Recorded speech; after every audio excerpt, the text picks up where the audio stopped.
Hey guys, Brad Danger here, and do you ever sit in traffic and feel like you're trapped in an old black and white movie? Every other car is some flavor of white, silver, gray, or black. Snooze fest. It didn't used to be that way, you guys. Back in the day, cars popped with wild colors and even wilder names. Plum Crazy Purple, Go Mango Orange, Laguna Seca Blue, Midnight Purple, Bayside Blue. There was personality literally everywhere you looked. So, how did we go from the rainbow on wheels to a grayscale parking lot? Well, I did a couple of days of research so that we could cruise through the decades of color, then watch it fade away, and might figure out how we can actually bring it back, because we absolutely have to. So like, subscribe, and go to winthisIdealCar.com to get entered to win my ideal car and cash.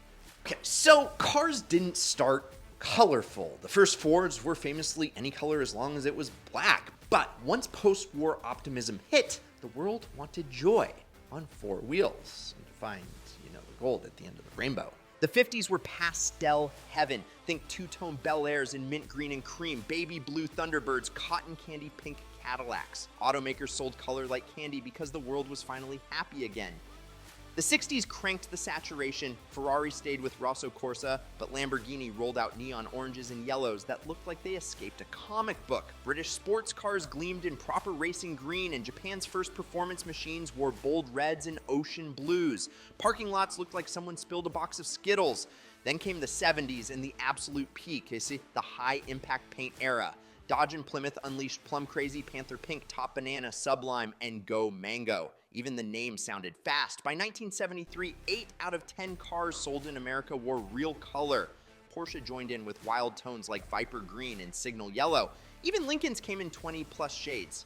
Cars weren't just transportation, they were rolling fashion statements. Guys, real quick, Rocky from New York already drove off with the first GTR and the bonus cash that changed his life. We literally flew him out here. He hung out with us for the whole weekend. We shipped his car back home to New York, and the dude had the time of his life. It genuinely changed everything for him. And now it's your turn. If you want a shot at winning your dream car plus bonus cash, hit the link in the pinned first comment right now. Now, back to the show.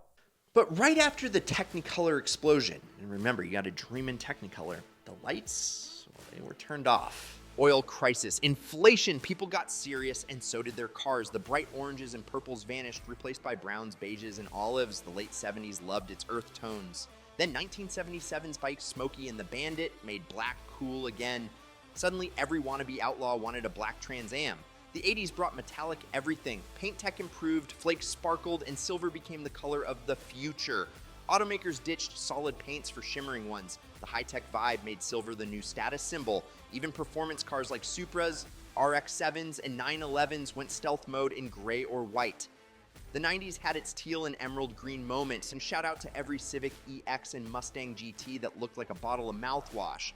But by the late 90s, silver steamrolled everything. Early 2000s luxury ads basically demanded your Benz be silver. And once the iPod made white look futuristic, automakers chased that too. By the 2010s, grayscale totally dominated. Walk into any dealer lot and you'll see white, black, silver, gray. Over 80% of new cars sold wear one of those four shades. Blue and red cling on for dear life, while green, orange, and yellow are practically extinct. We've gone from color everywhere to color almost nowhere. So what actually killed the rainbow? A perfect storm of psychology, economics, and laziness. First off, resale value paranoia. Car buyers today think about resale before they even leave the showroom. That means everyone picks safe colors. Dealers know this and only order white, gray, or black for inventory, then tell buyers those bright ones don't sell. Surprise, they stop selling because no one can even find them. It's a self-fulfilling grayscale prophecy. Everyone wants to stand out, but no one wants to lose $700 at trade-in time, so they blend right in. Second, longer ownership, bigger investment. Back in the 70s, people swapped cars every 3 or 4 years. Now the average owner hangs on for 7 or more. When you're committing for a decade, neon green feels risky. Combine that with higher prices, and people treat cars like investments, not toys. Bright colors symbolize post-war optimism. Neutral colors reflect modern caution. Third, tech and minimalism trends. Silver ruled the Y2K era because it screamed high tech. Then Apple made white chic. Suddenly, every car maker wanted their product to look like a MacBook. Whites and grays with fancy names. Snowflake Pearl, Nardo Gray, Arctic Silver. Felt premium. Flat grays became fashion forward thanks to tuner culture and luxury brands. We turned our cars into giant smartphones on wheels. And 4, the SUV takeover. In the 60s, people bought coupes and convertibles that begged for bright colors. Today, it's crossovers and trucks. When the dominant body style looks like a loaf of bread, flashy paint feels out of place. SUV buyers go for professional, rugged, or clean. That translates to white fleets, blacked out trims, and endless gray. The few colorful models left, buying sports cars and hot hatches, make up a tiny fraction of sales. Oh, and 5, practicality and maintenance. White and silver hide dust and scratches. They reflect heat. They look clean longer. Dark colors show swirls, vibrant paints fade faster. When most buyers just want easy upkeep, neutral wins. It's the beige couch logic applied to cars. And 6, environmental rules and cost. Some old pigments used heavy metals that are now banned. Developing new bright paints is expensive, and managing dozens of color SKUs complicates production. If only 2% of buyers order orange, most manufacturers just drop it. So while average models technically offer 6 or 7 color options, 5 of them are neutral. The truly wild hues get reserved for concepts or halo cars that cost 6 figures. In short, fear, fashion, and practicality combined into one giant gray paint bucket.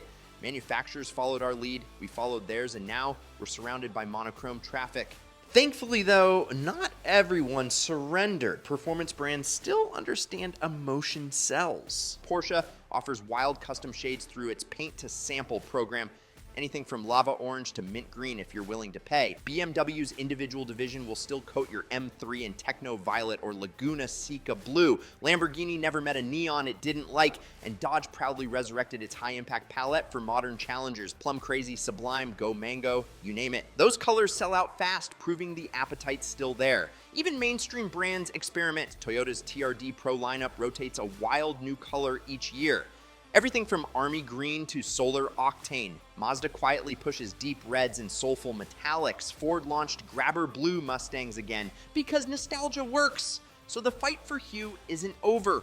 And believe it or not, there's actually evidence that the grayscale peak might be fading into black. Green is making a comeback. Adventure-themed SUVs and overlanding trends brought earthy olive and forest shades back into fashion. People want their Broncos, Defenders, and Tacomas to look outdoorsy.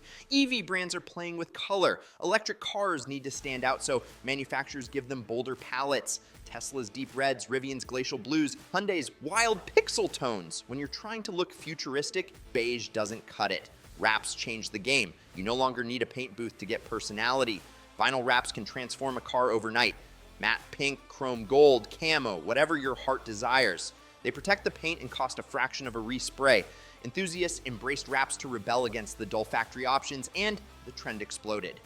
Automakers noticed some now offer factory frozen finishes that mimic wraps straight off the line. Social pressure is real. Every car subreddit, Instagram page, and TikTok comment section groans about boring colors. People post old brochures showing 20 paint choices and ask, what happened? That constant buzz filters back to manufacturers. If enough buyers say they'd actually pay for color, automakers will listen. No company wants to miss out on a viral moment because their entire lineup looks like printer paper. Color, though, it isn't just an aesthetic, it's an identity. A car's hue changes how we perceive it. A red sports car looks faster than a silver one, even if they're identical. Bright colors make us feel something. They trigger nostalgia and individuality. Think about how iconic shades define cars. Ferrari red, British racing green, Subaru World Rally blue, Bayside blue, GTR. You hear the name and you see the car instantly in your mind. When the roads lose color, they lose personality. Cars start to feel like appliances. Another gray rectangle commuting to another gray office building. That's depressing. The whole reason enthusiasts fall in love with machines is because they express something. Paint is the cheapest, easiest way to do that. There's also the cultural element. Sociologists note that in times of uncertainty, economic, political, environmental, people subconsciously gravitate to safer, neutral tones. Bright colors symbolize optimism, grayscale reflects restraint. The 50s were colorful because people were hopeful. The 2020s, not so much. But that cycle can flip fast once optimism returns. Fashion, design, and architecture all show color waves rising again. Interiors full of earthy greens, coral reds, and copper accents. Cars tend to follow broader design trends by a few years, so the next splash of color could be closer than we think. So guys, I mean, you're asking the bazillion-dollar question, how do we fix this monotone mess? I mean, come on. Well, step one. Vote with your wallet when you're ordering or buying your next car. Pick something not gray, red, blue, green, or whatever sparks joy. Manufacturers track that data obsessively. If color options suddenly move faster, they'll expand them. Step two, celebrate the bold. Compliment that person in the orange Civic or the purple Challenger. Normalizing fun colors encourages others to take the leap. Step three, aftermarket freedom. Wraps, powder-coated wheels, colored calipers.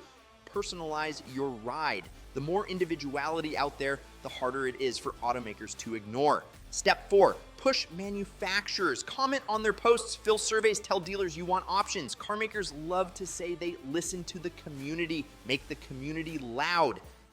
And believe it or not, paint suppliers are already predicting the next wave. Chemical giants that create automotive pigments report rising demand for warm tones.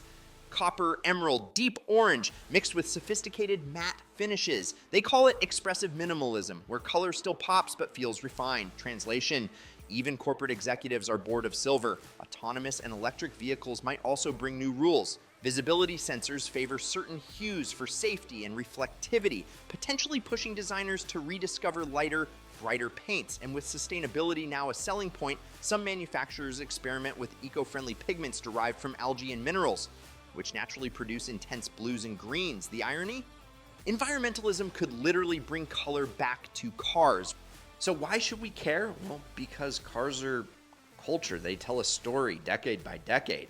We want to tell a new one this next decade. When the 50s roared, the cars were optimistic. When the 70s got funky, so did the paint. When the 90s flexed tech pride, silver shined.